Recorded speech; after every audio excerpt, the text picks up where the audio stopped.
Pandian store சீரியலில் அடுத்த வர எபிசோடில் நம்ம பாண்டியன் இருந்துட்டு கோமதி கிட்ட சொன்ன மாதிரியே நம்ம அப்பத்தோட பிறந்தநாளை வந்து பயங்கர திருவிழா மாதிரி கொண்டாடிட்டு இருக்காரு. சொன்ன மாதிரியே ஒரு 100 பேருக்காட்டம் விருந்துக்கு ஏற்பாடு பண்ணியிருக்காங்க. அதுக்கு அடுத்து தான் இந்த பக்கம் சக்திவேல் இருந்துட்டு மேலத்தாளத்தோட கோவிலுக்கு அப்பத்தவை வந்து கூட்டிகிட்டு வராங்க.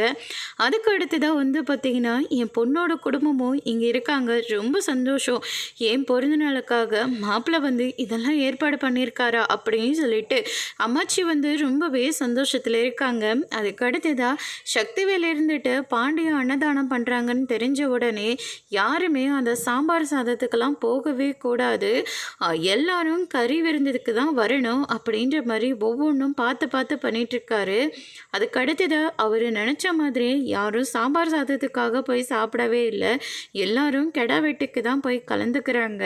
இந்த பக்கம் இருக்கிற சுகன்யாவும் இருந்துட்டு யார் இந்த சாம்பார் சாதத்தை சாப்பிடுவாங்க, கெடா வீட்டாக தான் போய் சாப்பிடுவாங்க அப்படின்னு சொல்லிட்டு நானும் என் அக்கா வீட்டுக்கே போகிறேன்னு சொல்லி அந்த பக்கம் போயிடுறாரு. பழனி இருந்துட்டு என்ன சுகன்யா நீயும் அந்த பக்கம் போகிற, பின் என்னங்க அவங்க கெடா வெட்டி சாப்பாடு போடுறாங்க, சாம்பார் சாதம் யாருங்க சாப்பிட போகிறாங்க அப்படின்னு சொல்லிட்டு சுகன்யா வந்து சொல்லிடுறாங்க. அதுக்கு அடுத்து தான் அந்த பக்கம் இருக்கிற அம்மாச்சி இருந்துட்டு பாண்டியன் பக்கம் வந்துட்டு எனக்கும் சாப்பாடு போடுங்க அப்படின்ற மாதிரி சொல்லிடுறாங்க. அம்மா என்னம்மா காரியம் பண்ணிகிட்ருக்க, உன் பிறந்த நாளுக்காக அவங்க வந்து கெடாலாம் வெட்டியிருக்காங்க, நீ அங்கே போமா, என் பொண்ணு நீ பார்த்து பார்த்து பண்ணுறல, நான் இங்கே தான் சாப்பிடுவேன்னு சொல்லி சாப்பிட்றாங்க. அதோட முடிச்சிருக்கு.